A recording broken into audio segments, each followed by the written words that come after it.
آزادي مور پرې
تابه په بار بار پاکوله مورې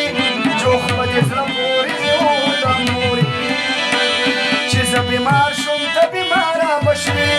زما تکلیف ناقراره به شوې ما ته دې مونځ او کلمه ښودلې ما ته دې مورې عرقصه ښودلې بیا به یې سود ته دې لېږله مورې یو لوی سړی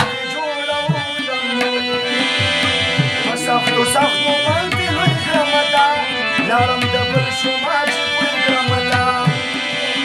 بیا دې یو تکه سره ډولۍ راوړه ما له دې ښه ښکلې نجلۍ